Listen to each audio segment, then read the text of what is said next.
What's going on, everybody? Welcome back to GmiasWorldPodcast, and today we're going to be taking away what was great on Week 14, Sunday 2020 NFL football. It was some wild stuff going on, a lot of things I didn't even understand was happening. I know many of you guys probably lost in your fantasy teams in the playoffs. RIP, dudes. Like, you probably fought very, very hard, but it was a wild up and down slide. We're going to start off with the Broncos and the Panthers. At one point, I thought the Panthers were going to win this game off of that big, the fumble sack that happened with Drew Lock. But then, like I told you guys, Drew Lock is another young QB that you got to give him some time, because I think he has the tools to be a decent QB. It's just that everybody wants the action right now. And like I said, I try to work with guys like Trubisky and stuff like that. I try to work with dudes, and you guys laugh at me like, yo, what are you talking about, stuff like that. And I try to tell you, if I see something in a player, I see it. If I don't, I just tell you outright I don't see it. Drew Lock, I think he has enough tools to be a decent player in the league, and I stand by that. If it turns out that he just completely sucks, okay, I'm not saying he's going to be, Aaron Rodgers, Tom Brady. I'm saying that he's a formidable quarterback in the league as he gets more growth. Remember, I told you guys that about Josh Allen also, before he became this Josh Allen now that are winning key games. So just remember that you can kind of see it. You can have an eye for talent.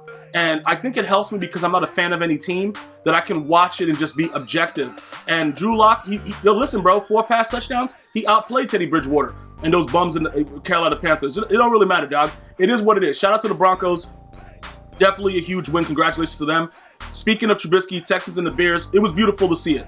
All right, 36-7. The guy's been struggling. It's been a lot of weird stuff going on. The Bears actually played decent defense. That big safety with Khalil Mack. You see him put up the symbol. Very, very beautiful to see that, because he's been struggling for the most part. Haven't been getting a lot of credit about what's been going on.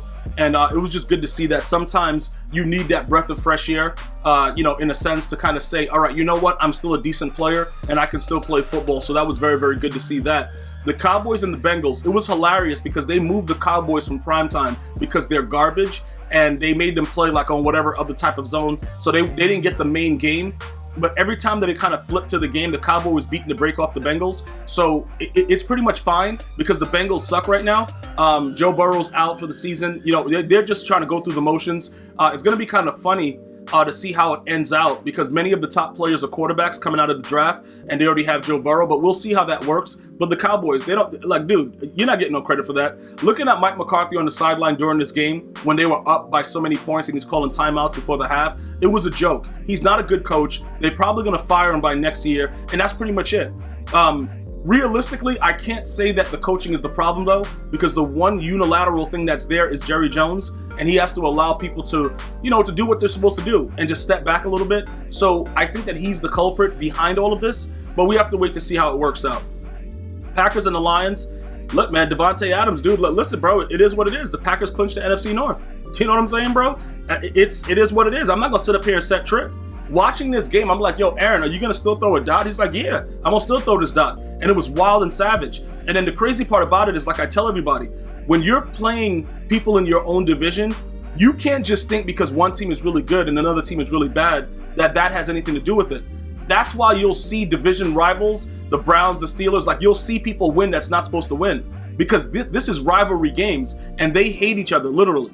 So, looking at this game right here, and you're probably looking like, yo, the Lions kind of, played hard. Yeah, they played hard. We knew they were garbage, but they definitely played hard. They're not just going to lay down because it's a division rivalry game. So that's pretty much what happened there. But overall, Aaron Rodgers was unbelievable.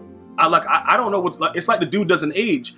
You're looking at Tom Brady, and Tom Brady also looked pretty good in some cases with that deep throw to Scotty Miller. That was a very, very nice throw by him. For those people that are saying he doesn't have any arm strength, he's 77 years old. Wait a minute, that's me. Oh, look, don't worry about that. It is what it is, bro. The Titans and the Jaguars. Derrick Henry, look, dude. The thing about Derrick Henry that makes him very, very unique is that he looks like the Incredible Hulk, but he runs fast like the Flash. I don't know what people are going to do when it comes playoff time, because I keep trying to tell everybody, I know they had bad losses, but when you have bad losses in the regular season and you're able to learn from it, and then you turn that into something else, I'm telling you right now, the Titans are a very, very dangerous team. They're just dangerous. There's nothing to really explain about it. There's nothing to really, because no, they are a dangerous team. And I know the Jaguars are terrible and they suck. I think that's the same thing, right? Terrible. They're a terrible football organization as well. But I'm going to tell you this right now. The Titans, look, bro, just be careful. Just remember I told you that. Chiefs and the Dolphins. I have to give the Dolphins credit. All right, the Chiefs clinched the AFC West, but the Dolphins gave the Chiefs all they could handle. But Tyreek Hill is just too much. When you have a little guy like that that's running around that fast, like Speedy Gonzalez, you got to just think about it like this, right? Imagine that you snatch something from your grandmother and she's on a walker and she has to catch you. That's how it looks with the NFL players trying to catch Tyreek Hill. Like, it looks really stupid. It's like when, Lamar Jackson takes off and you're really trying to catch him. Like, it doesn't matter if you're a secondary player. It doesn't matter who you are, because Deion Sanders retired. You know what I'm saying? Like, you're not going to catch him, and you just look ridiculous running after him because he's that fast. Other than Darrell Green and Deion, I don't even know. Maybe you guys could bring us some names that could catch Lamar Jackson right now in the NFL. Tyreek Hill's super fast, so you look at it and it's like slow motion with the other people, and it's like, okay, because the Dolphins were winning this game at a point. And you're like, come on, man. You know the Chiefs ain't losing to the Dolphins. Even though the Dolphins are a lot better, you're like, come on, dude. It ain't going to happen. And all of a sudden, Tyreek Hill just starts going wild. And that's pretty much what it was. So, at the end of the day, that team clinching the AFC West, that's a huge factor. I still believe at 12-1 that they're the best team in the league. Let's see what happens. Cardinals and the Giants. I have to go ahead and say Kyler Murray, that touchdown where he delayed it, and then threw it in the back of the end zone, that was good stuff.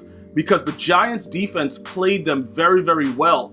It was just the fact that, special team stupidness, it's always something foolish with the Giants. As of late, it's just been disgusting because they could have actually made this game a lot more difficult. DeAndre Hopkins, he had a solid game. But just looking at it overall, I think the Giants defensively don't get enough credit. I think that they're playing very, very well defensively. Offensively, they're challenged. Danny Dimes, aka Danny Pennies, that dude's garbage. So we're gonna have to see what happens, bro. Like, I don't know exactly what's going on, but we'll figure it out. But that was a good bounce back for the Cardinals. They've been losing a lot of games as of late. Vikings and the Buccaneers. Let me just say this, right? Tom Brady played like this was like a playoff game. He did not want to lose to the Vikings. The Vikings kicker didn't do them no favors. But I'm gonna tell you this right now, right? The Buccaneers, in my opinion, had to win this game, because they cannot continue to go crazy. Even though the Saints end up losing to Jalen Hurts, I'm going to tell you this right now. They had to play the way that they played. They ran the football. Tom Brady made, he had some wild throws where it's like, wow, dude, you suck. And then he had some throws where it was like, all right, cool, the dude can throw the football. That's what you get from Tom Brady in the game. That's why it's really different for me to really evaluate him, because I never used to get those throws. He was never really that gun shy. And then now I see it all in one game. And it's kind of weird to see it. And it's like, yo, this dude is kind of garbage. And, he is getting older, obviously, but he made some really great throws as well. So we'll see how that works out going forward, in the future for the playoff situation. The Colts and the Raiders. You see, this is the thing that really troubles me about the Raiders. Every time I try to give them credit, Darren Waller this, whatever, they're playing well. They got this, they got that. I look at the scores as I go flipping through it. I'm like, why are the Colts doing this? All right, let me flip back. Oh, the Colts doing this still. Oh, okay. Yo, John Gruden, what's up? Oh, okay, you're getting blown out. All right, listen. I don't know what the Raiders are. They have tremendous talent, but I don't know exactly what's going to be, what's going to become of them, because I don't think their percentages of making the playoffs is that decent. Can they at this point? Possibly. But they're not doing themselves any favors by losing every single game that they're supposed to win, theoretically, because the Colts is a beatable team. And pretty much, T.Y. Hilton came out of nowhere. You know what I'm saying? They're running the ball well. A lot of weird stuff is going on with the Colts. I keep telling you, Phillip Rivers is a dangerous quarterback, because people don't really understand. Even with that quirky throwing motion, he was able to amass so many, passing yards and stuff like that. So people prepare for him to throw the football. When you start running the ball like that solidly, that opens everything up. Obviously, it's basic football. So you can't make him get comfortable. And that's what the Raiders did. They're like, yo, bro, you want to throw the football? Go ahead. Or you want to run too? Let's do it. And it just turned into something that I'm really, really sure that I don't think anybody expected it to be like this. Jets and the Seahawks. Well, the Jets are tanking for Lawrence. So what do you guys want to talk about? They're not a good football team. They're very, very smart. They're making sure that they don't even come close to winning a game. They're so smart that they were going to win a game, and they blitzed everybody to make sure that they didn't win it against the Raiders. They are very, very smart. They are going to get Trevor Lawrence. Trevor Lawrence will be back. I don't think he won't go to New York. because it'll probably be a very, very good thing for him. So people are saying he might say, no, I don't want to go, whatever. But I would still draft him if I'm the Jets. Like, what do you got to lose? Destroy the young man's career. You know what I'm saying, bro? If you cared about him, you would trade him someplace else. But why do that? Why help someone out? Because you know that it's like going to hell when you go to the New York Jets. Think about, look, I'm drafting him. I don't care. We don't care about him. We're going to destroy his career. That's it. Because realistically, going to the Jets right now in their situation, unless they fire everybody, it doesn't make any sense. The Seahawks, what are you going to say? They did what they're supposed to do. No big deal here, dude. Falcons and the Chargers. Tough loss, man. You know what I'm saying? It's a tough loss because Julio Jones is out. Like, bro, every time I watch the Falcons play, it hurts me because of Julio Jones.